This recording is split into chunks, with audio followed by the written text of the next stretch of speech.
प्यारे बच्चों, आप सभी कैसे हो? तो आशा करती हूँ आप सभी ठीक होंगे। और जो पिछली वीडियो में हमने ब्रिज कोर्स या सेतु पाठ्यक्रम किया है वो आपको समझ में आया होगा। तो आज की इस वीडियो में हम समास करेंगे। समास किसे कहते हैं सबसे पहले वो जानेंगे, उसके बाद उनके उदाहरणों को समझेंगे और फिर ये हमें अच्छे से समझ में आ जाएंगे। बस थोड़ा सा हमने ध्यान से इसको पढ़ना है, एक एक शब्दों को ध्यान से सुनना है और फिर इसको समझना है। तो सबसे पहले समास की परिभाषा देखते हैं क्या है। दो या दो से अधिक शब्दों को संक्षिप्त करके नया शब्द बनाने की प्रक्रिया को समास कहते हैं। संक्षिप्त होता बच्चे छोटा रूप कर देना, ठीक है। उसके शब्दों के माध्यम से उसको जोड़ करके लिख देना, अर्थात जो कई सारे शब्द हैं उनको एक एक शब्द में बांध देना, छोटा कर देना, ठीक है। तो ऐसी जो प्रोसेस है, प्रक्रिया है, उसे हम समास कहते हैं। समास का शाब्दिक अर्थ क्या होता है? छोटा या संक्षिप्त रूप, ठीक है, छोटा रूप। अब जरा इसको एक उदाहरण से यहाँ से समझते हैं। तो परिभाषा में हमने देखा कि छोटा रूप। अब यहाँ पर देखो जरा ध्यान से, ये है हमारे पास एक छोटा सा वाक्य का टुकड़ा, विद्या के लिए आल्य। तो अब इतने 4 अक्षरों को हमने एक छोटे से एक शब्द में बांध दिया। अब उसे क्या बोलेंगे? विद्यालय, ठीक है। तो ये जो विद्या के लिए आल्य है ना, इसको हमने संक्षिप्त रूप में ले आए और वो बन गया हमारे पास विद्यालय। वैसे ही विश्राम के लिए घर, उसे बोलेंगे विश्राम गृह, ठीक है। तो जो हमारे पास एक छोटा शब्द बनकर आएगा उसे बोलेंगे समस्त पद, और जो एक बड़ा वाक्य का टुकड़ा है, अंश है, उसे हम बोलेंगे समास विग्रह, ठीक है।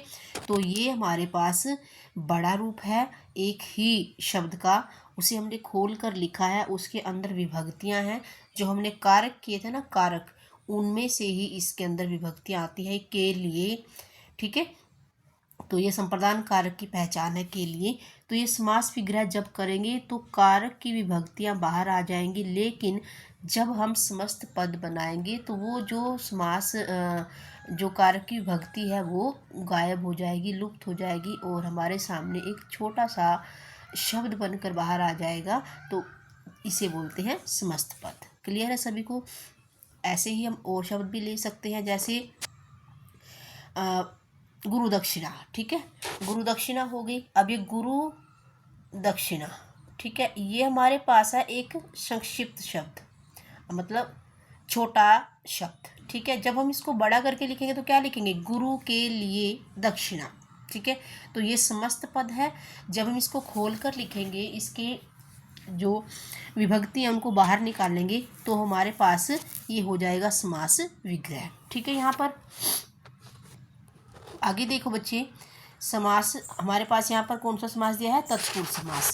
समास हमने पिछली वीडियो में पढ़े थे, 6 प्रकार के हैं, और उसमें मैंने कुछ समास करवाए भी थे। तो इस वीडियो में हम जो तत्पुरुष समास है उसके बारे में हम पढ़ते हैं, ठीक है। तो यहाँ पर तत्पुरुष समास, जिस समास में दूसरा पद प्रधान हो, समास करने पर विभक्ति का लोप हो जाए, विभक्ति मतलब कारक के जो चिन्ह होते हैं वो गायब हो जाए, उसे तत्पुरुष समास कहते हैं। तो यहाँ तत् मतलब होता है वह, और पुरुष मतलब पुरुष, वह पुरुष मतलब दूसरा, ठीक है। दूसरे पुरुष के बारे में बात की गई है, ठीक है। तो इसके नाम में ही परिभाषा छिपी हुई है। तत्पुरुष मतलब वह पुरुष, मतलब दूसरा पुरुष। तो दूसरा पुरुष मतलब दूसरा पद, ठीक है। तो यहाँ पर दूसरा पद प्रधान होगा, ठीक है।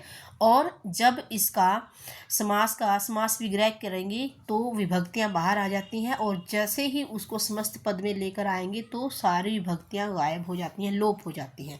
उदाहरण देखिए जरा, यहाँ पर एक हमारे पास शब्द है समस्त पद राजकुमार, ठीक है। हमने इसका जब विग्रह किया तो राजा का कुमार बनाइए, ठीक है। अब इसमें पहला पद क्या है? राज, और दूसरा पद क्या है? कुमार, ठीक है। तो ये पहला पद है, ये दूसरा पद है। अब इसमें प्रधान कौन सा भाई? दूसरा पद, ठीक है। प्रधान कौन सा है? दूसरा पद। और जब हम इनको जोड़ेंगे तो ये जो का है ना, इनको जोड़ने वाला एक योजक शब्द है, जो कारक की विभक्ति है, जो वो गायब हो जाएगी जैसे हम इसका समस्त पद बनाएंगे। अब देखो राजकुमार में का नहीं दिखाई दे रहा, लोप हो गया, गायब हो गया। ठीक है, तो यहाँ पर अकेला राज का यहाँ पर कोई महत्व नहीं है। राजकुमार, अब कुमार होगा ना तभी तो यह राजकुमार बनेगा, नहीं तो राज का मतलब अकेला कुछ भी नहीं होगा। तो जब इसके साथ कुमार शब्द जुड़ेगा तो इसका अर्थ बनेगा कि राजकुमार मतलब राजा का कुमार, राजा का मतलब महाराज का, राजा का बेटा। ठीक है, तो यहाँ तक समझ में आया होगा। आगे देखिए बच्चे, तत्पुरुष समास के अन्य उदाहरण लिखिए, और उदाहरण हमने यहाँ पर लिखने हैं तत्पुरुष समास के। ठीक है, तो सबसे पहले आसान आसान से उदाहरण देख लेते हैं। उसके बाद जैसे अब मान लीजिए भूख मरा। ठीक है, एक उदाहरण है हमारे पास, भूख मरा, तो उसका क्या बनेगा, भूख से मरा। ठीक है, भूख मरा होता है भूख से मरा, जो भूख से मरेगा उसे बोलेंगे भूख मरा। ठीक है, उसके बाद अब बच्चे रेखांकित, एक शब्द हम पढ़ते ही रहते हैं, रेखांकित। रेखांकित क्या होता है, रेखा से अंकित। अब ये देखिए, ये जो विभक्ति हैं ये बाहर आ रही है जब हम इनका विग्रह करते हैं। रेखा से अंकित, जो अंडरलाइन होता है ना उसे बोलते हैं रेखांकित। ठीक है, रेखा से अंकित। अब ये से है ना, जो ये हमारे कारक की पहचान है, कौन से कारक की है ये आप मुझे कमेंट बॉक्स में ज़रूर बताना। ठीक है, और उदाहरण हम देखते हैं इसमें, हथकड़ी, हथकड़ी, हाथ के लिए कड़ी। ठीक है, जो हथकड़ी होती है उसे बोलते हैं हाथ के लिए कड़ी। ठीक है, उसके बाद देखिए बच्चे, देव बलि। ठीक है, देव बलि, देव बलि, तो देव के लिए बलि। ठीक है, उसके बाद देखिए बच्चे, देशभक्ति, देशभक्ति, देश के लिए भक्ति। ठीक है, और उसके बाद और देखिए बच्चे, छोटे छोटे उदाहरण हैं ये, हम इनको कर लेंगे तो आपको आसानी से समझ में आ जाएगा। सर्वप्रिय एक शब्द होता है, सर्वप्रिय, सर्वप्रिय का मतलब होता है सबको प्रिय, जो सबको प्रिय लगे उसे बोलते हैं सर्वप्रिय। ठीक है, ये हमारे सारे तत्पुरुष समास के उदाहरण हो गए। इसके बाद देखिए बच्चे, हमारा अगला समास कौन सा है, द्वंद्व समास। ठीक है, द्वंद्व समास हमें चौथी, पाँचवीं, छठी, सातवीं, इन सभी क्लासों में इसको करते आए हैं। तो पहले इसकी परिभाषा को समझ लेते हैं कि परिभाषा क्या है। जिस समास में दोनों पद समान हो और समास करने पर और अथवा का लोप हो जाए, मतलब जो ये बीच के योजक शब्द है ये गायब हो जाए, उसे कहते हैं द्वंद्व समास। जिस समास में दोनों पद समान हो, मतलब एक दूसरे, एक पद के बिना काम नहीं चलता, दोनों ही जरूरी हैं, तो वहाँ पर होता है द्वंद्व समास। देखिए जैसे समस्त पद है, उदाहरण देखिए, समस्त पद क्या है, रात दिन। अब जब इसका विग्रह करेंगे तो क्या बनेगा, रात और दिन। अब इसमें पहला पद क्या है, रात, और दूसरा पद क्या है, दिन, और जो इनके बीच को में जोड़ रहा है इनको, ये वाले, इसे बोलते हैं हाइफन। ठीक है, हाइफन या फिर योजक, या फिर योजक चिन्ह। ठीक है, इसको बोलते हैं योजक चिन्ह। समझ आई बात यहाँ तक, इसे बोलते हैं हाइफन या योजक चिन्ह। अब द्वंद्व समास की पहचान ये होती है, इनके बीच में ना हाइफन लगा होता है ऐसी, और जब हाइफन को हटाएंगे तो वहाँ पर एक नया शब्द जुड़ जाएगा, और, अथवा, या। ठीक है, इस तरीके से शब्द हैं जो वो बाहर आ जाएंगे। क्लियर है सभी को। तो ये हमारा द्वंद्व समास है। द्वंद्व समास में उल्टे शब्द होते हैं, मतलब एक दूसरे के विलोम होते हैं, जैसे रात दिन, दिन रात, छोटा बड़ा, काला गोरा, नीला पीला। ठीक है, इस तरीके से सारे विलोम शब्द होते हैं। ये क्लियर है यहाँ तक।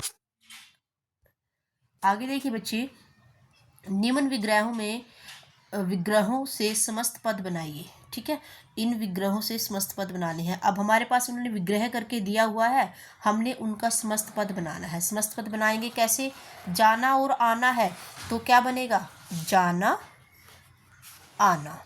ठीक है, और शब्द गायब हो जाएगा, और के स्थान पर हाइफन लग जाएगा।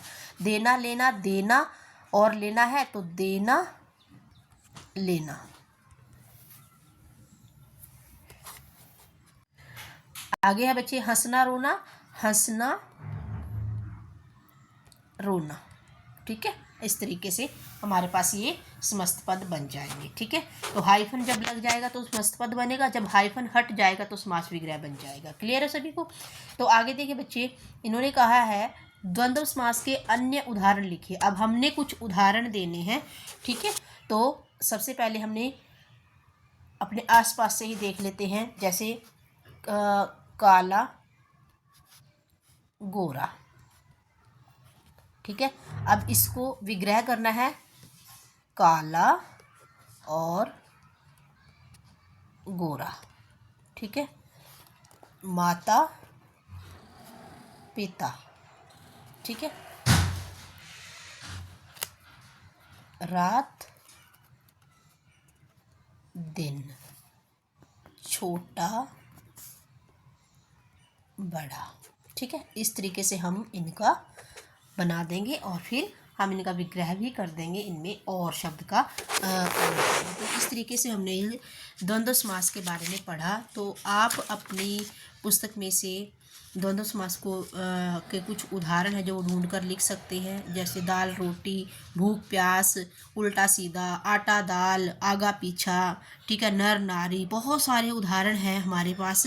तो आप इस तरीके से 10-20 उदाहरण हैं जो उसके लिख सकते हैं। गंगा यमुना, अमीर गरीब, अपना पराया, बहुत सारे हैं ऐसे उदाहरण। तो आशा करती हूँ बच्चे आपको ये वीडियो पसंद आई होगी। समास है जो 2-3 हमने किए हैं वो भी समझ में आए होंगे। तो अगली वीडियो में हम एक नए टॉपिक के साथ आएंगे। उसका नाम है क्या नाम है अगले का, कार्यपत्रक हल करना है, तो वो हम अगली वीडियो में सीखेंगे। ठीक है, तो अगली वीडियो में है वर्तनी शुद्धि। आगे हम शब्दों को शुद्ध करना सिखाएंगे। ठीक है, तो स्वस्थ रहें बच्चे, मस्त रहें और पढ़ने में व्यस्त रहें।